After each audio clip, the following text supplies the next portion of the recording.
Good afternoon, everyone, and welcome to a live stream of question and answer about harvest work. My name's Ed. I'm the National Manager for Coswine. Coswine runs harvest trail services in central New South Wales and the Hunter Valley. With me, I have Nathan. I also have Lena, and I have Joanne. So the way this works is that we have a chat that should be visible to you next to the video. If you're happy to type your questions into the chat, then we can answer them as best we can for you. Ideally today you can ask about just about anything you would like to, pay rates, accommodation, how far away are the different crops, just about anything you would like to learn about. So we'll wait and let people bounce questions into the chat.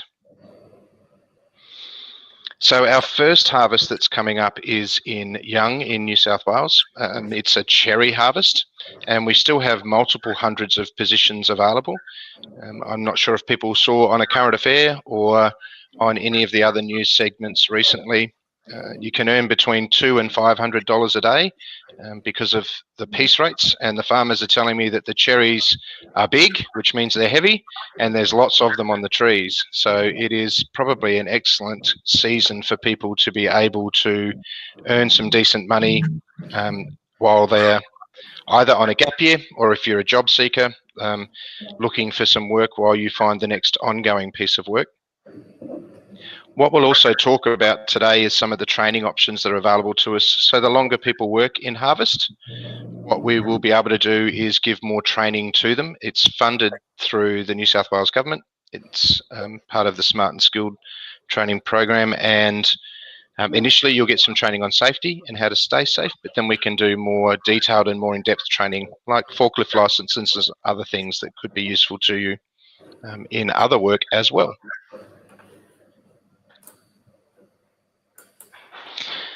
So while we're waiting for some answers, I'll just talk about some of the on-demand content that's available on the YouTube channel as well. There's an old presentation that was done at a Hunter Valley jobs fair. That particular jobs fair, we talked about how to find harvest work and do different bits and pieces. And I think we have Wendy, our grower, has joined us.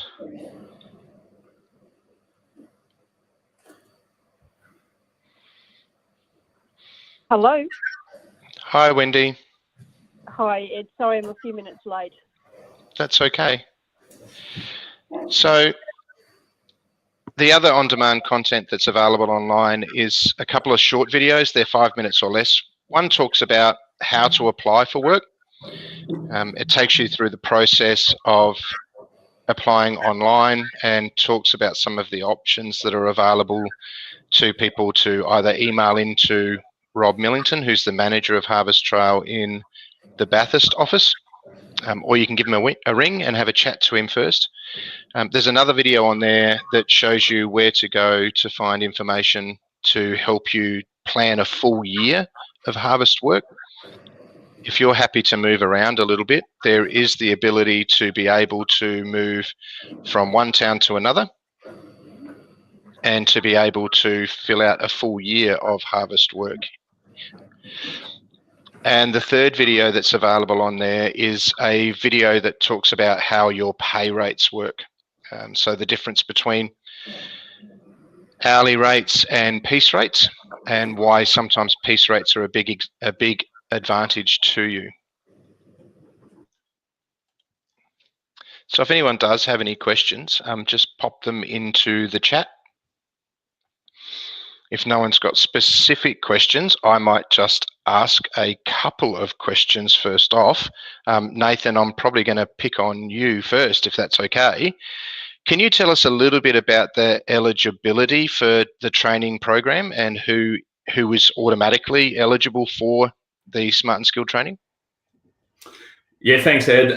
So I'm Nathan. I'm from Training Services New South Wales, and we'll be administering the access to training and getting all participants lined up with the RTO that will be conducting training. Look, from an eligibility point of view, it's all of it's pretty much well detailed on smartandskilled.nsw.gov.au. I'm just going to check them, Ed, as we go, just to make sure I get it right, so I don't misinform anyone.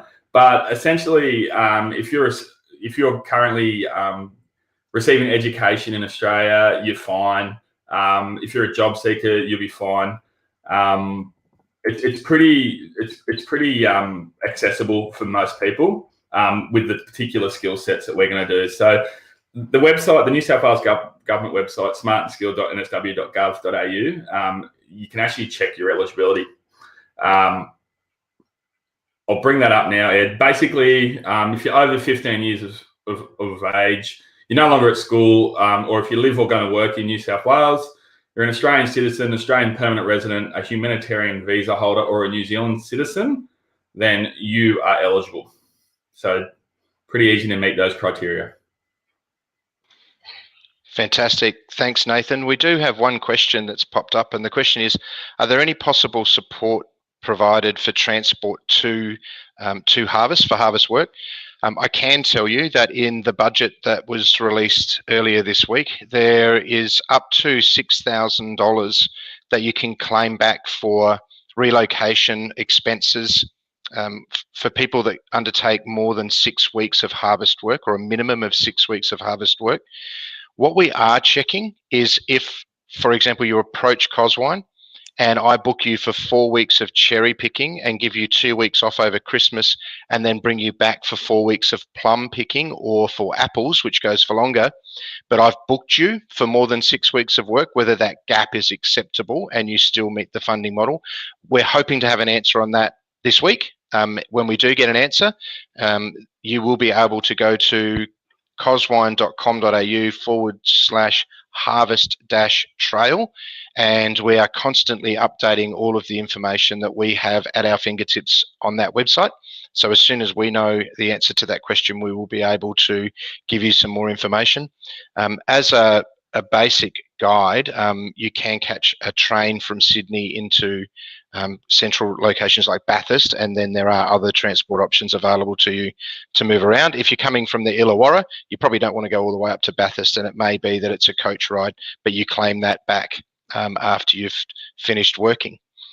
I am just going to throw another question to one of the panel members, and Wendy, I muted your phone just before, so you may want to unmute it to answer this question. But I hear a lot of commentary about the fact that it's very, very difficult work. My understanding, having done some apricot work in my youth, is it's not necessarily physically demanding. It is warm. It's not necessarily heavy work. Wendy, are you able to give us a bit of an idea of what it is like to work on farm?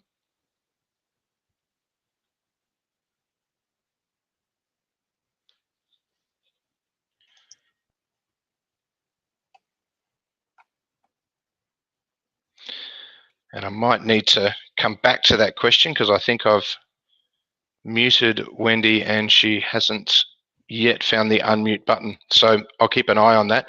But Joanne, I might throw to you. I know you've got a bit of experience in this space.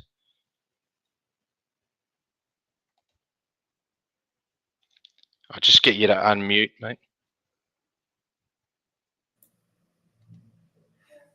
I just wanted to go back to the funding, any funding available to help any of the job seekers. So if anyone is registered as a job active participant, and it will vary who the provider is, where you're located. But if you go and talk to your job active provider, I'm sure that there'd be some sort of funding that they would be able to offer each and every one of the people that are requiring, some form of help to get to and from the work. It's just a matter of them going to their provider and explaining the situation and explaining the work that they're taking up and the location and what's needed. Thank you so much. I think one of the things that people have been asking about, and I can see that Sam has asked the question as well, can you tell me a little bit about the available accommodation. So I can, and I think well, and I hope that people will be pretty happy with the accommodation. So we have got some farms that already have on-farm accommodation. So they have either cabins or dorm type accommodation already. Most of that accommodation is already full, and we know that there is a shortage of accommodation in the region. So Coswine has organised some accommodation with a third-party provider. It's a set of glamping accommodation. So 52-person tent. They're 3 people tents, but there's 2 people in each tent because of COVID restrictions on spacing. You get a bed, a bedside table, you get a locker. There's a dining hall with a wooden floor. There's a lounge hall with lounges, fully furnished, flat screen TV. It is connected to Netflix. It may not be connected to mainstream TV. You may just have to do with streaming from your phone if that is possible. The accommodation is also fully catered, so all of your meals and drinks are also included. Obviously not alcohol, but normal hydration type drinking. There are showers and toilets. It's a share of 1 shower, 1 toilet per 4 people. So the accommodation and all of the meals, and we're hoping Wi-Fi as well. We've got a solution for that, so people can have Wi-Fi in camp. We're looking at between $70 and $80 per person per night, and that means all of your meals and accommodation. Remembering that for the vast majority of people that come and pick fruit, you will be able to claim a lot of that, all of that back, up to the value of $6,000 if you stay for more than 6 weeks. So it is really important to understand that that is a pretty big option available to you. So that's what the accommodation will look like. It's what it will roughly cost. We are still seeking some more support to see if we can get that cost per day down and that it becomes more affordable for people. But I do think that that federal government announcement in the budget is certainly going to help people with affordability of accommodation. So Lena, if I can throw to you around some of the opportunities that are available to people that have a bit of a barrier to employment. I know that Nathan and I have been talking with a couple of providers to see if we can do some pilots and get people into harvest work who may have a barrier to entry, which could be a slight disability. It could be literacy, numeracy skills or something like that. Can you just talk to us a little bit about the support that's available to people in that space? Yeah, so basically if you do have a disability or there's something that's going to stop you from applying for, I guess, going through Coswine, that's something a job active or a DEDS provider can help with. If it's something as simple, you know, with literacy or numeracy issues, we can do that for you and arrange, I guess, a meet up with you, Ed or Rob. Whereas I guess if it's physical disabilities, I guess that's going to be up to each farm whether or not they're going to be able to do that. But from my understanding, you know, they can be pickers or packers in the shed rather than being out in the field and so forth. But your job active and DEDS providers will be behind you. You just need to let them know if there is something that's going to be stopping you from applying for these positions, and we can help as well. But I just wanted to touch on too, with that relocation assistance up to $6,000, that you have to be outside of 90 minutes to be able to have that. So if you live within the Young or the Orange region, you won't be able to access that. So you have to be outside. So anybody that's, you know, wanting to relocate from Sydney out to there, you would definitely be eligible for it. Yeah, we're really keen to see if there's some school leavers from all over the state that are happy to come and have an experience with some of their friends. It would be really awesome if we could get a couple of groups of 25 from different schools and house them together in 50-person camps so that they've got an opportunity to interact and you know, hang out with some mates while they're in their downtime. And so I think that kind of leads me to Wendy with the style of work, because I know that generally they don't pick fruit in the very hottest part of the day either, Wendy. So most people have got a pretty free afternoon. Is that right? That is correct. Can you hear me okay, Ed? Yes, thanks so much, Wendy. That's all right. I had to call back in again to get it to work. Yeah, the general day is 6 o'clock in the morning till about probably 2 to 2:30 in the afternoon. So yes, if it gets too hot, we stop picking. So they've got the afternoon basically to themselves and to be well rested, ready for the next day's work tomorrow, for the next day. It is demanding work. It's for anyone who hasn't done any outside work before, it could be challenging for them if they haven't got a good work ethic. They need to have to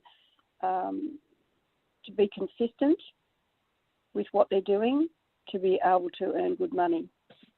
And I think they can earn good money if they are consistent in what they're doing. And I think too, you talked about people with disabilities. That's not totally out of the question, because I have had in the past a young boy had a prosthesis for a leg, and he picked for 2 seasons for me, and he was quite able-bodied to get around the orchard with no problems.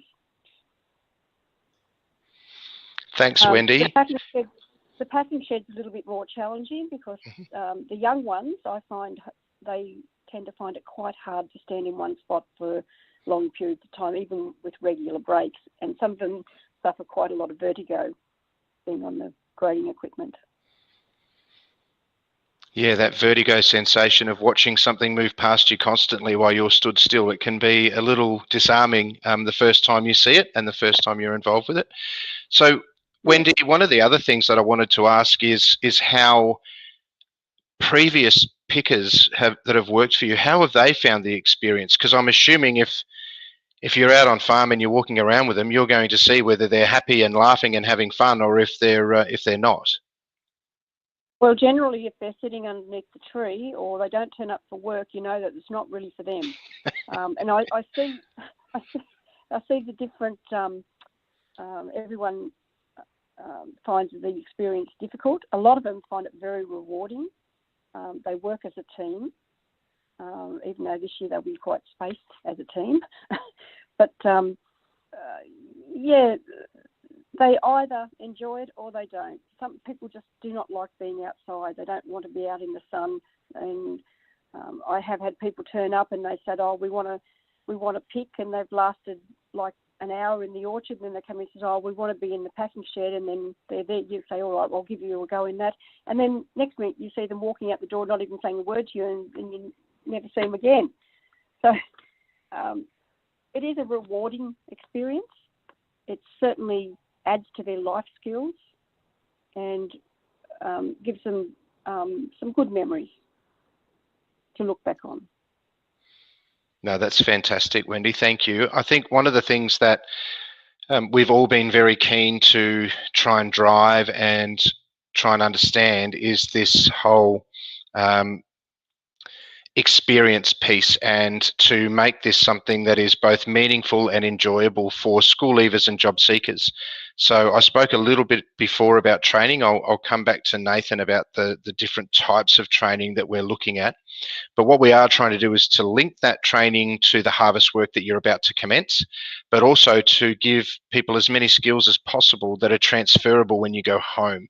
So if you're a Year 12 student leaving school and you come out and pick some cherries and then do a wine harvest, your wine vintage, you're probably going to go home with a couple of certificates to be able to drive a forklift and monitor confined spaces, and probably some chemical handling skill sets as well.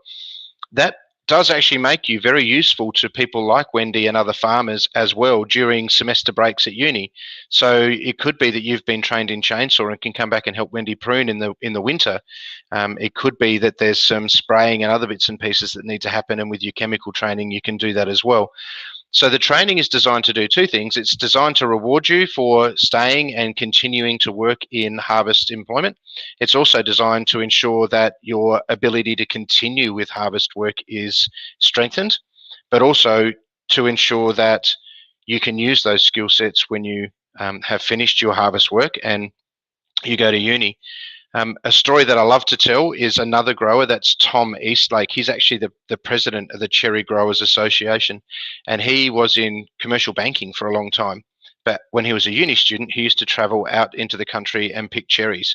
And after that, and finishing uni and picking cherries for a few seasons, his ambition and dream moving forward, when he could manage it and get out of the commercial world, was to actually buy a cherry farm. And that's now what he does, which I think that's pretty cool. And I think it's something that young job seekers and young school leavers should certainly consider, that it does open up a whole lot of opportunities. So Nathan, I know we've got a bit of a list of different types of training that's available. What I wanted to just share with people and help them understand is that there's a little bit up front, then there's some on farm, and then there's some after. Can you just take us through that very quickly? Yeah, no worries, Ed. So the way we've designed the training is to ensure that it's really accessible and achievable and really, really relevant beyond harvest work. So whilst the skills you'll learn will assist the producers you're working for and will assist you to complete the job, you'll also be able to walk away and use those in other aspects of your life or careers that you go on with. The way we're going to structure it for the first stage, which is to contribute to cherry harvest, is once you've applied through the harvest trail provider and are allocated employment, you'll receive a link to get in and do the theory component. It's not going to be overwhelming, and it's actually going to tie in with the orientation that you have to do anyway to go on farm. So what we've done is working towards ensuring that's accredited, so you're not doubling up on things. With most vocational training, there's the theory side and there's the application of that theory side. So in this instance, once you get out on farm and you're working in a shed, you're picking cherries or whatever it might be, we'll have trainers, or there will be trainers on the ground out there to see you apply the skills that you've learnt. So if you're competent doing your job and you can display the things they're looking for, you'll be awarded those competencies. So really, really not too obtrusive. As Ed said, it encourages you to come back. So if you go home for Christmas, you've got your pocket full of money and you decide you might do a bit more of that, come back in the new year, and we move into things that are a little more mechanically focused. So wine vintage and other crops that use a bit more machinery. So obviously that training then is focused into those actual skills. So as Ed said, a forklift license, chemical handling, working in confined spaces or at height is going to be really, really beneficial for getting work wherever you may end up, whether that's moving into tertiary education or whether you decide, we've had stories of apprentices that are doing electrical apprenticeships that still like to come back home or come back in a region and do fruit picking just to sort of supercharge what they're earning at the time and take advantage of those skills that they have. So basically it's really transferable. We're going to help you build a portfolio of skills that you can take anywhere and put yourself ahead of your peers. Thanks, Nathan. So, Joanne, if I could come back to you and just talk about some of those licenses, forklift, confined space, the chemical handling, chainsaw type stuff, what that would mean for a job seeker as far as their employability goes, like before they've had all of that training and after. What does that look like as far as the difference goes? The difference. So, of course, is what you just said, it makes them more employable with the skills that Nathan has talked about. And transferable to different industries. If we go with the working with heights and confined spaces at the moment in the Hunter and Upper Hunter, there's a lot of work within the power stations. So if they wanted to come from a bit more country out into a little bit metro, not the city as in Sydney, and have a little stint there too, that they could do that. Makes them far more employable with those skills behind them, 100%. That's fantastic. Thanks. Nathan, did you want to add something to that? I just wanted to add in too that we've got to remember that this is fully funded as well. So the money you normally spend on trying to become licensed to work at heights in confined spaces or behind the wheel of a forklift, instead you'll be earning whilst getting these skills. So sort of a win-win from that perspective. Yeah, it's not often you're getting paid to learn how to do things. I think that's a brilliant outcome. One of the other things that we're still working through and we're getting very close to completion on is a digital platform where people will be able to upload the training that they get, so certificates and units of competency. and start to create a digital portfolio that's transferable with them. But what we are also aiming to do is to have the ability for you to document your journey in the harvest trail. We hope you'll be able to share a link with friends and family back home. So as you take short 5 to 15-second grabs of your accommodation, what your meal was like that night, or what you were doing on farm that day, you're able to share that and send that back to friends and family for them to be able to view. But just as importantly, build a portfolio, a digital portfolio of all of your experiences across the harvest trail that you can share with a new prospective employer in the future, so that they can see the type of work that you've done. They can see that you were up at 5:40 to be out and on farm at 6 o'clock, that they have an idea of your motivation, your drive and your ambition. So we're hopeful that that will be ready for harvest for cherries. It certainly will be ready for grape vintage, for wine vintage, but we are very keen to have that up and running prior to people being moved out for cherry harvest. So, Lena, if I can just throw back to you with the experiences that people gain and this concept of a digital portfolio that they can send around to prospective employers. As someone that's worked in this sector for quite a while, do you see that as a valuable tool for people to be able to use when they start looking for employment when they get back home? Yeah, definitely. We actually see it in our young office. You know, we do have quite a few people on the caseload out there that only have harvest trail experience, you know, on their resumes. But then when a position at a factory or something becomes available, or at the piggery out there, it's like you said, you know, they see that they can get up early, they can go, they've gained that experience. But because they go back to the farm each year, they'll go back, you know, in a higher position or a better position, so they can see that they've got the career growth as well. So it definitely does work. Yeah. No, that's outstanding. Wendy, I had another question for you, because I shared some information the other day about how to pick a cherry, and everybody looked at me sideways because they just didn't get it. So my understanding is when you pick a cherry, you have to pick it upwards, not pull it downwards. Is that right? Yeah, you sort of, with your thumb, sort of flick it upwards in an upward motion, yes. We actually, with every picker that starts work with us, whether they've picked cherries before or not, have to actually sit and watch a training video, which gives you a slow motion version of how to actually pick the cherry effectively with the stalk still on it. And if you try to pick a cherry the wrong way, you're not going to get very many cherries in your basket at the end of the day. So there is quite a technique. But each one of our people that come to work for us get fully trained before they even step foot into the orchard. And then we also have supervisors that go around them and double check and show them other pointers as they're picking the cherries. That's outstanding. And I think one of the other reasons that it's important for people to understand how to do it correctly is that they can actually impact next year's crop. Is that right? It can. If they don't, like in the training video, we actually show them what a fruit bud looks like. And the fruit bud is the bit just above the cherry. And if they pick that off, that's next year's cherries gone. So it's very important that they learn to recognise what's happening with the tree and how the cherries are actually grown. And also too, if they pick the cherries wrong, they could squash the cherry. If they try to hold the actual cherry as they're picking it, it'll squash in their hands, and of course then it becomes no good, or it may fall off the stem, and then we can't do anything with it from that point.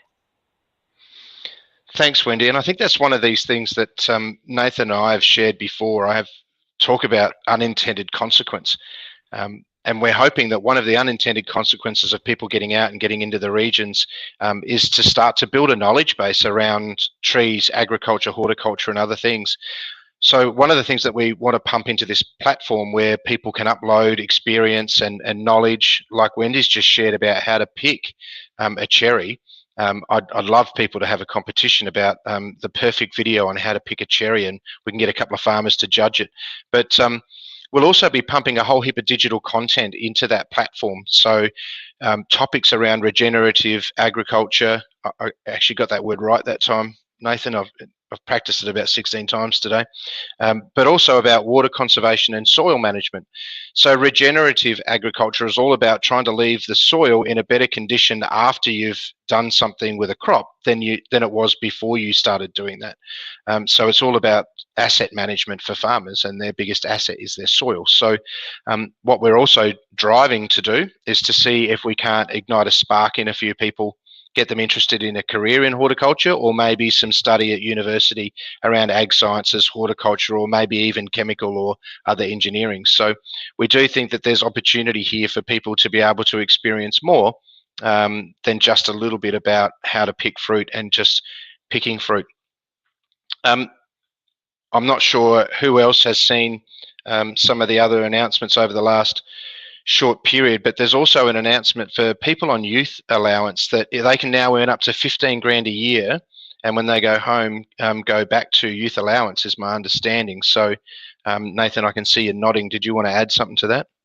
I was just going to say, one of the big advantages around participation in this under the new announcements is, one of the original selling points was around becoming financially independent from your family. So a lot of young people finishing high school, wanting to go to university, it can be difficult to access youth allowance if your parents have assets. Now, traditionally, you've had to go to work for 18 months and earn a certain amount of money to be deemed financially independent for accessing youth allowance to go to university.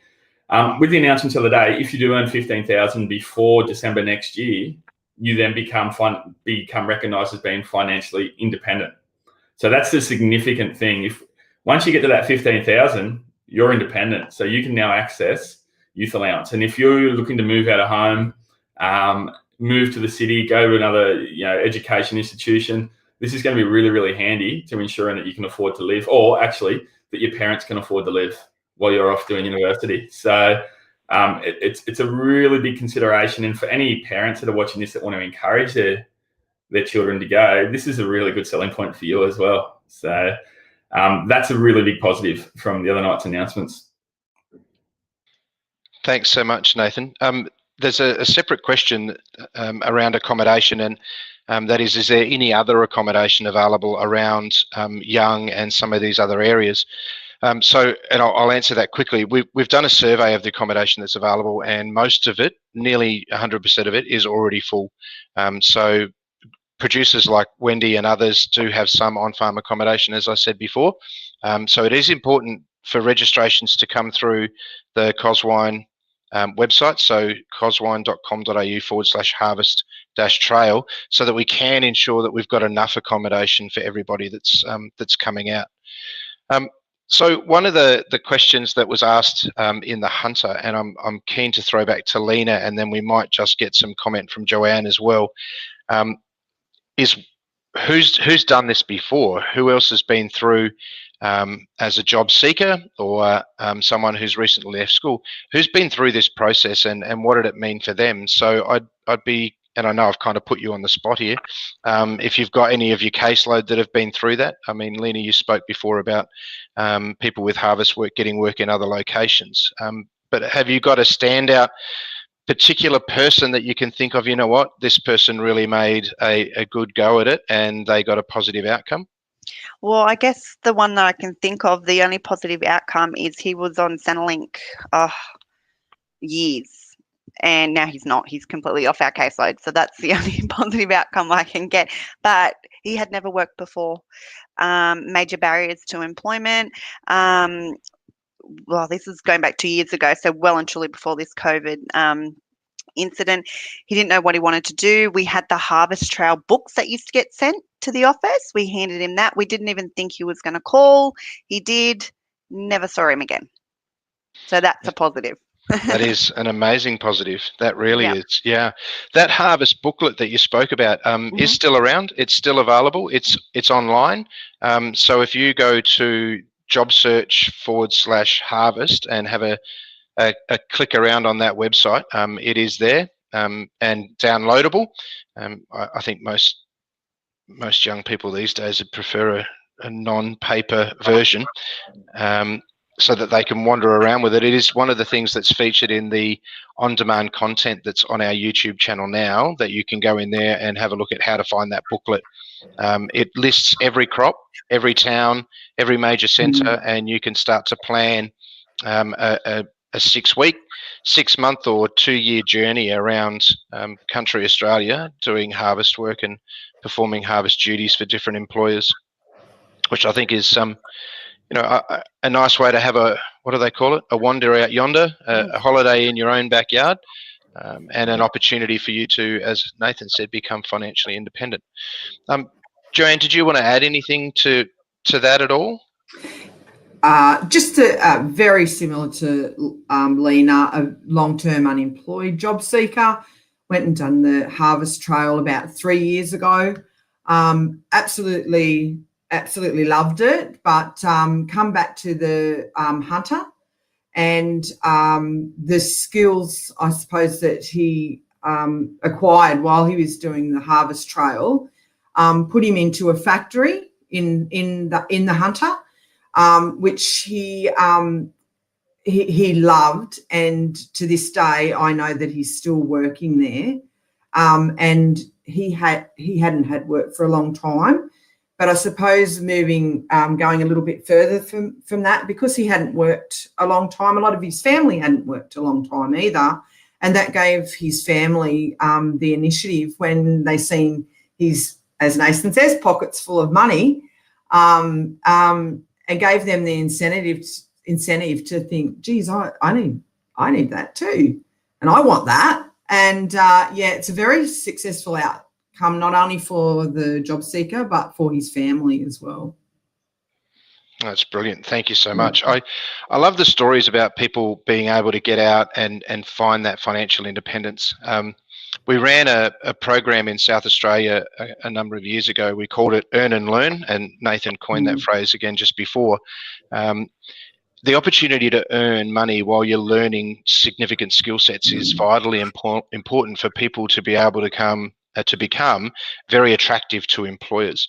I think everybody understands that a whole heap of working holiday makers, backpackers, whatever we want to call them, left our country when COVID hit, and they haven't been replaced by new workers, which is one of the reasons why we are very keen to see school leavers and university students, international students, job seekers, grey nomads. If our phone ran off the hook for the next 3 weeks, I would be absolutely delighted. We do need, and our farmers need, a lot of people, but it's not just human capital, it's also skill sets. So I know of a Vigneron who has a winemaking facility. He's got his own winery. For years, he's been getting not the same people, he's been getting oenology graduates, so winemaking graduates, the finished university, from the same region in Italy to come to his winery in the middle of New South Wales every year. These people have got 3 years of science-based winemaking training behind them. It's a massive skill set. So we need to replace that as well. So by coming out and picking cherries and getting training in chemical handling and what chemicals do, a little bit of literacy and numeracy for horticulture and agriculture, we start to understand how to apply chemicals and do things like that. I think they're the sorts of skill sets that can be reasonably handy to employers in just about any industry. Wendy, I did want to ask you another question. I said earlier that there were a whole lot of jobs available. Are you happy to share roughly how many employees you alone for your organisation need for Harvest for Cherries? Yes, Ed. We're estimating this year we'll need about 350 staff to pick and pack our cherries. That's a pretty significant number. How big's your farm? It's considerable, and we have 2 pack houses too, and we have state-of-the-art packing equipment, so we don't have to have as many in the pack shed now as what we used to. The number's less than half what we would normally employ in the pack shed, but we do need a lot of people to do the harvest. We not only need cherry pickers, we also need key people to. We have to have a team of people to bring the fruit in. We have to have truck drivers, forklift drivers for the packing sheds, people to help coordinate some of the packing lines. So the job description is quite expansive throughout our industry. And if we've got a heavy crop of cherries, sometimes we might need about 400 people to do the harvest. We peak about 20th of November through till probably a week before Christmas, and then it starts slowing down. That sounds ideal, doesn't it, to be able to get out for 4 to 5 weeks and head home for Christmas with a couple of dollars for presents and spending money, and then come back and do it all again with plums or apples. Yeah, well, we start harvesting plums at the start of February, so quite often people that have had a good experience picking the cherries will come back and join us for the plum season as well. And years ago, we used to get a lot of grey nomads to come and work for us, but I think the impact on their pension, it sort of controls a bit of how many of those grey nomads that we actually get to come back and work for us. I mean, if they could work short term without impacting their pension, it would just be a win-win situation for us as orchardists trying to harvest our crops, plus people trying to stay active. Yeah, Wendy, you said something before that I think is really important, and I don't know that a lot of people necessarily understand the amount of investment that's gone into operations that may sound as simple as packing cherries. You said you've got some pretty state-of-the-art equipment. I've seen some incredible orange grading and processing facilities where different coloured lights tell machines how thick the rind is, how sweet the actual orange is, and how dense the fruit is. There's some pretty amazing technology in agriculture these days. Can you tell us a little bit about the types of equipment that you use? Well, we have our grading equipment will through the technology that it takes photos of the fruit as it passes through, and it can grade for size, colour and defect. So when you get to your cherries go through the process, you know that you're going to have a 26, 28 mil cherry, all exactly the same, and it's going to have no defects with it because the machine will spit the defects out before it gets down to the packing line. It is state of the art, very, very expensive. We've probably got about $3.5 million worth of packing equipment that we only use for 6-week period in cherries. But because we grow sugar plums, we are able to use the same equipment to grade our sugar plums as well. So we get to use it twice in the year, which is a bit of a bonus. Whereas most cherry growers only grow cherries, and they can only use very expensive equipment for just that during that cherry harvest once a year. It's pretty amazing. A lot of money. Yeah, it is incredible equipment. It really is, and it's very innovative equipment, which has helped the industry out enormously because we can actually put out a better product for our local and export markets with this equipment. More consistent product, hey? Very much so. You know that the fruit coming down that line is all going to be the same size, and it's going to have a stem on it, and you can adjust the equipment to very fine tune it so you get a perfect piece of fruit. So it's improved our marketing quite a lot. That's amazing. A consistent product. Yeah. How long would it take someone to learn how to operate some of that machinery? Oh, it's very high. It's very high tech. We actually get professionals to come and operate the machinery for us. Both my sons know how to operate the machinery as well, but it would take a few seasons for someone to actually learn how to run the equipment correctly, and a lot of training. But it could be done if someone has the passion to be involved in the fruit industry. And I'm assuming, and this is an assumption, Wendy, correct me if I'm wrong, I'm assuming if you can operate that machinery, you might get paid a little bit more. Yes, I think my sons would like to hear that. Yeah, you certainly do. With more skills, generally, you get a higher rate of pay. Thanks so much. There's another question that's come through, and it's about, I'm wondering if there's an issue of school leavers, if school leavers are under the age of 18, participating in the Harvest Trail job opportunities. What are the accommodation options for students? So I'll talk accommodation first, then I might throw to Nathan and then Wendy around under 18s. Firstly, you only need to be 16 or 15 and 3/4, I think, to have a job. That's the first thing. So certainly, if you're slightly under 18, I think that's okay. The accommodation options that are available for students are what we're calling glamping. They are 50-person camps, and what we would be doing is housing school students and school graduates together. So if you've recently finished year 12, we would be encouraging you to grab 5 or 6 of your mates, 2 carloads, register with Coswine so that we can refer you through to the appropriate farmers that have got camps available to us. And we would be putting you into these camps with other school leavers so that we've got a group of school leavers together experiencing Harvest Trail together. They can't go to schoolies at this stage, and it looks highly unlikely that they'll be able to do anything like that. So taking a celebration into the country and working and earning money instead of spending money on accommodation and other things in another state. So the accommodation is glamping. It's 2 people per 3-person tent. There's a bed and bedside table, a locker. There is a dining hall with a wooden floor. There's a lounge hall with a wooden floor and furniture and flat screen TV. The TV is linked to Netflix. It may not be linked to mainstream TV, and Nathan and I are still working through a Wi-Fi option so that everybody could have reasonably high volumes of data for about $3 or $4 a week, I think it turned out to be, which is not a bad option. So Janine, thank you for that question. We certainly appreciate it.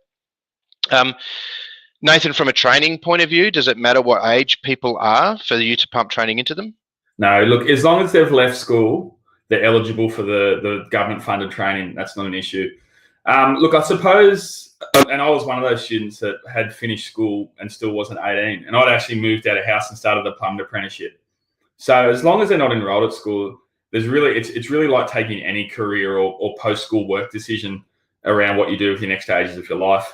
Obviously, if they were still in school and wanted to participate, that it becomes more complicated. But again, and they're still a minor as well. So I guess there's a bit of parent conversation in that as well. But from the perspective of being a school leaver and not yet 18, they wouldn't be far away. Then that wouldn't be any different to any other employment stream and moving out and all those sorts of things. Thanks, Nathan. One of the options that we've got for food, the accommodation provider that we are using actually goes and audits all the local food providers, so all of the pubs, the restaurants, the cafes, and then they set contracts in place for them to deliver a certain number of meals to each of the camps per day. So breakfasts, lunch and dinners, depending on their capacity. We're working with some of the local service groups, so Rotary, Lions, those sorts of groups, to see if they firstly could do some of the delivery. Obviously, their club would get paid for that through some sort of sponsorship or something like that. But also, when they've delivered the meals of a night time, to be available. These are people that are either successful parents or grandparents or both, or they've had a very distinguished life and working career. And they'll be there to be able to talk to students, to be able to listen to students, to lend an ear and to lend some advice if they need it. Again, it will be an interesting proposition with 49 of your closest friends in a camp with you, picking fruit and getting up and going to work the next day. But again, those people will be there to be able to offer support to our young Australians, our young adults that are coming out to help farmers and to gain an experience. Lena, if I can throw to you here around that support mechanism, because I know that different job seekers and different levels of job seeker, depending on how long they've been out of work and what sort of work they're looking for. How important do you think that support can be at times? Oh, definitely. We've got, and I'm speaking from all providers' perspectives, we've got clients that don't have any support at all. We've got clients that come into the office that we're their support. They don't have anybody else to talk to. So, even being in a group setting, that's just going to be huge, and help them out, having those peers there overnight, and then going to work with them the next day, especially being young too. You can get a bit of anxiety starting off with a new job, but if you're going with a mate or somebody that you're, glamping with, huge support. I should have mentioned, very remiss of me, each of the camps also has a stage, a small stage. Our aim is to try and grab some local musicians to come out on Friday and Saturday and do a bit of a mid to late afternoon gig. We don't want too many nighttime gigs because we want people to get up and pick Wendy's fruit and other people's fruit. But the idea is for us to be able to provide some sort of entertainment as well, so that it is a fun experience, that people are engaged, that there is the opportunity for 18 and 19-year-olds to have a beer or two after dinner, listen to some live music, hit the hay and get up and do it all again the next day. Wendy, if I can just bounce back to you around 17, 18-year-olds, does it matter to you if they're 17 or 18 for picking fruit? No, it doesn't. We're quite happy and to have people of that age group. I think it's an excellent opportunity for them to be leaving school and actually learning some work ethics, working and learn how to work in a team situation. I think it's good grounding for the future for whatever they do, whether it be in the horticulture industry or not.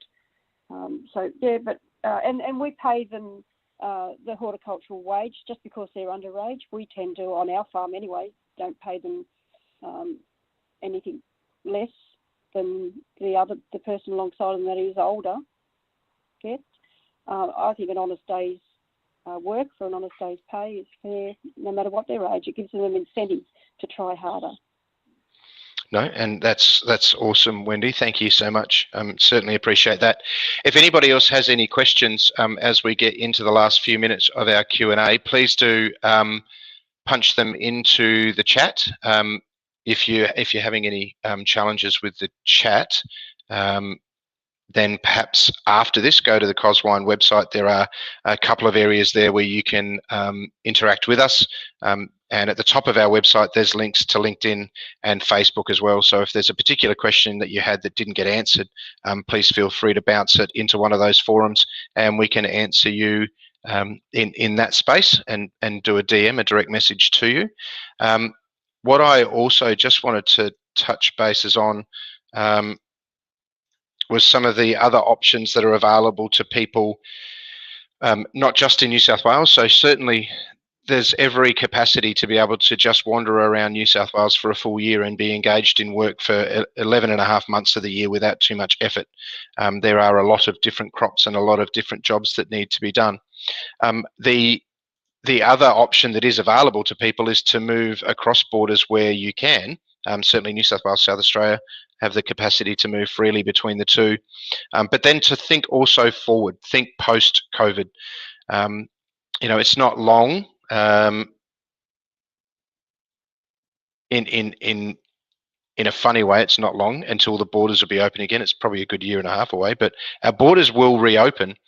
Skill sets that people pick up in regional Australia are skill sets that they can take to Europe and do a working holiday in that same space. I had mates when I was growing up.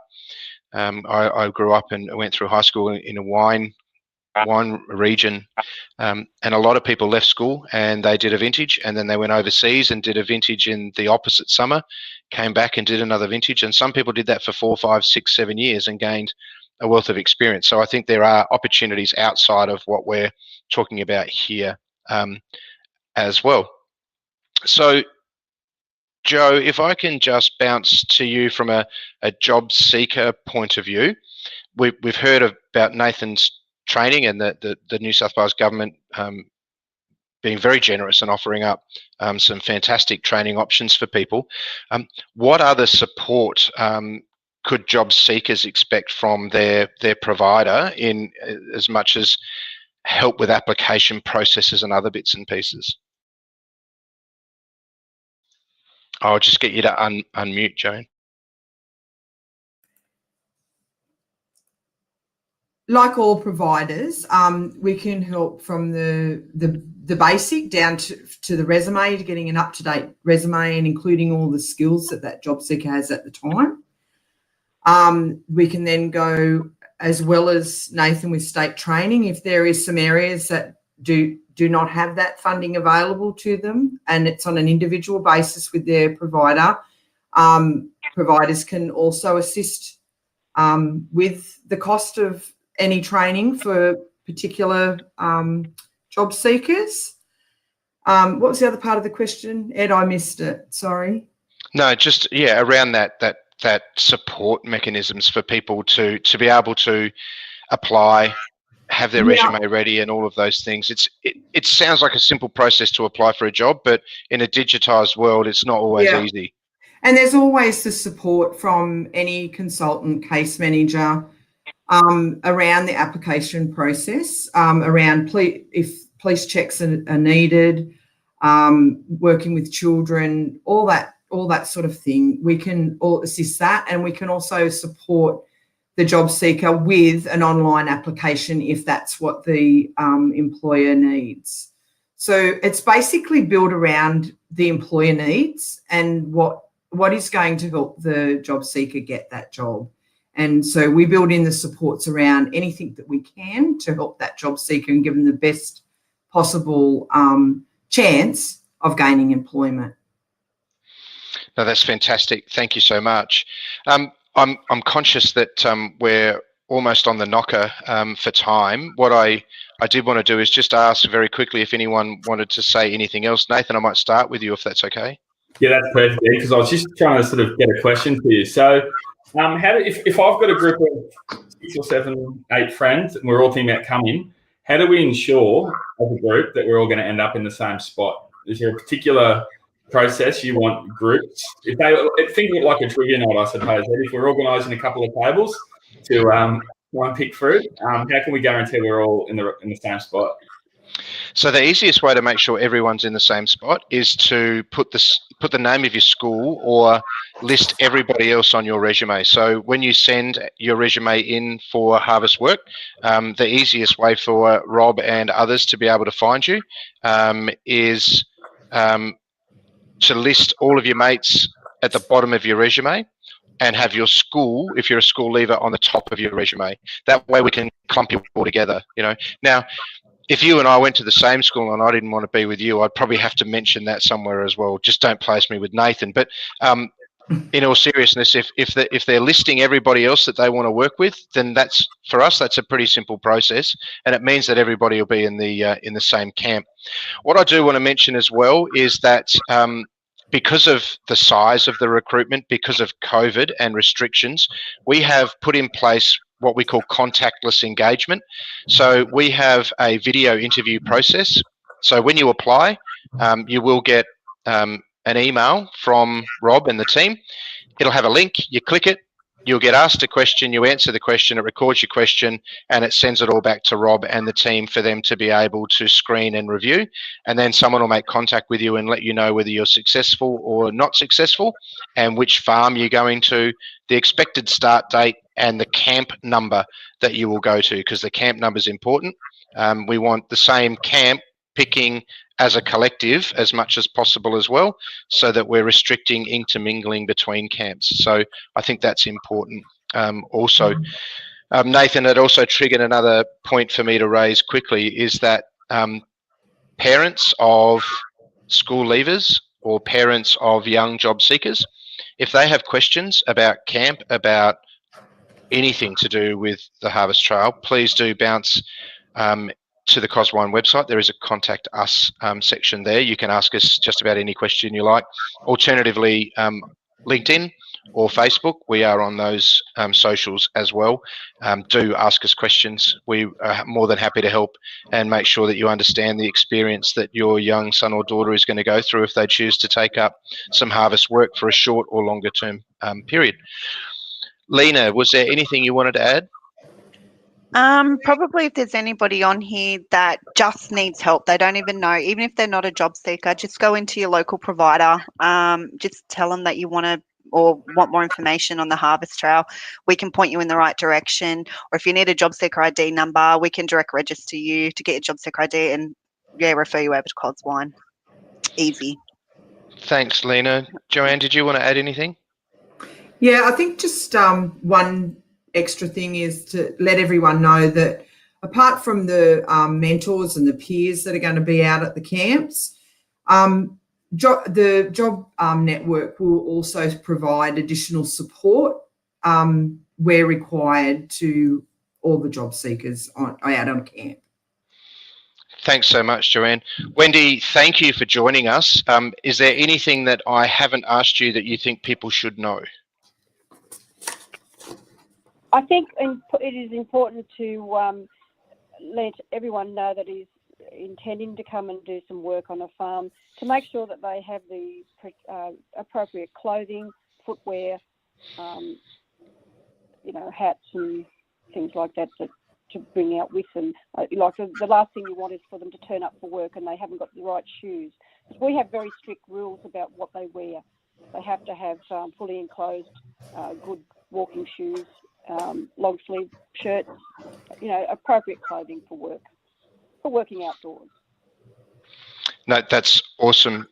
Wendy, thank you so much. It is part of the induction that people go through if they're successful in gaining employment in Harvest Trail work. We have a 1 hour induction that people will go through, and it talks to them about snakes and spiders and pests and long grass and spiky grass and all sorts of interesting stuff. So it is a timely reminder.